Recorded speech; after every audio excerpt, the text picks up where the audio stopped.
What's up, you guys?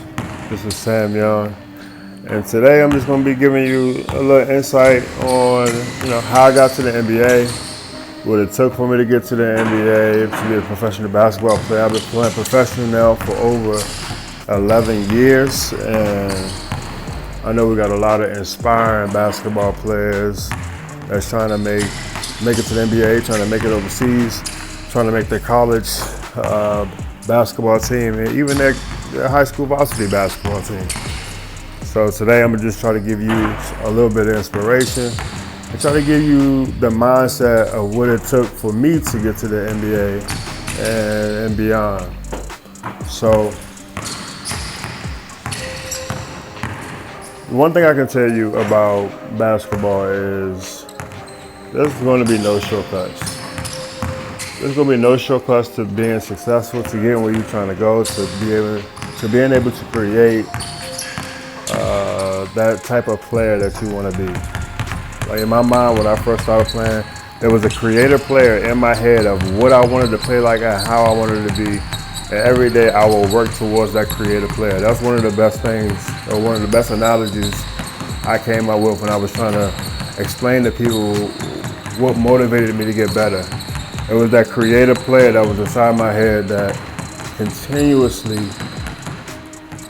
ate at me every time I pick up a basketball, and I couldn't do the moves I want to do. I couldn't showcase my creativity.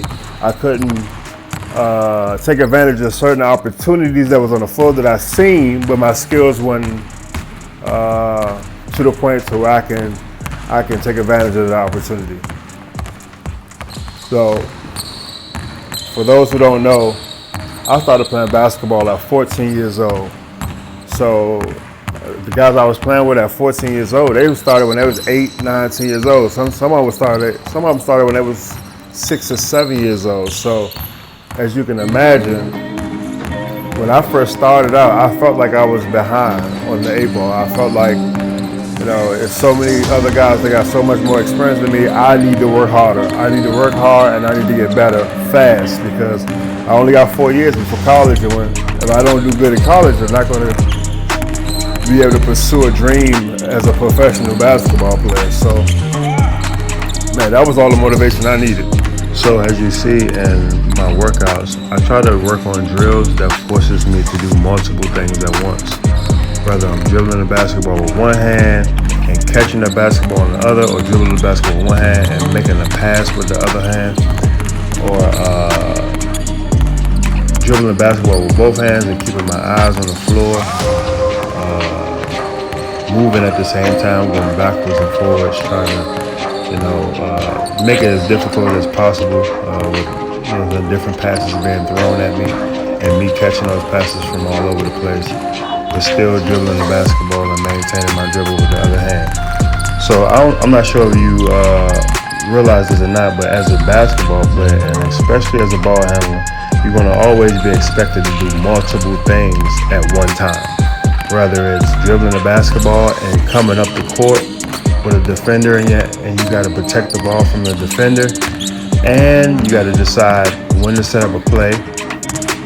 You're going to be expected to attack when it's necessary, to shoot the basketball, to create space and shoot the basketball when it's necessary, and when to make the right pass. So all these options at your disposal, but it's up to you to decide which option translates to winning basketball. As you start to slow the game down, you'll start realizing basketball is about angles, and an angle can close up and open up fast as a half a second, 1 second, 2 seconds, 3 seconds. So if you're not ready to take advantage of an opportunity immediately as it happens, you can lose that second, and you can lose the advantage within 1 second of that opportunity opening up. So that's another thing. Like these drills right here, they help you to, progress your skills. So once you are able to see something on the floor, you can kind of, make a move on it. A lot of times, a defender can be at two places at one time, but if a defender knows that you have a weakness, he can force you to that weakness, and that weakness can be the second place that the defender is at, because you can't go left, or you can't go right, or you can't dribble in traffic, or you can't dribble under pressure. So once somebody figure out that you have that weakness, they can use that weakness to their advantage.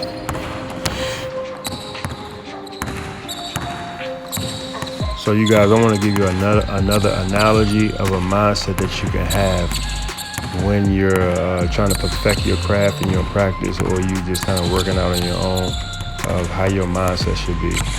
So you know how when you have a homework assignment or a paper due for class the next day, and you stay up all night doing that homework, and you stay up all night doing that assignment, that paper, so you can complete that paper for tomorrow's class? That's exactly how you want to be throughout the remaining practices, workouts, and things like that as it pertains to basketball, because you want to maintain that energy, keep that same energy.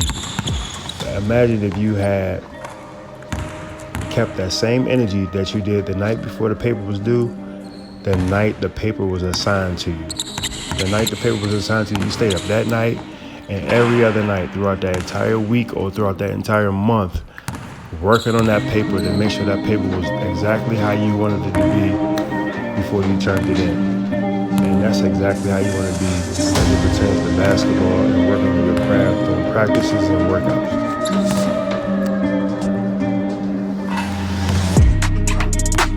Thank you guys for watching. I appreciate the time.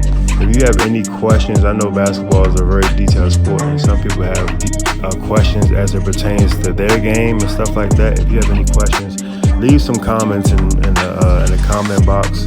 Make sure you subscribe, hit the like button, and I'll see you in the next video.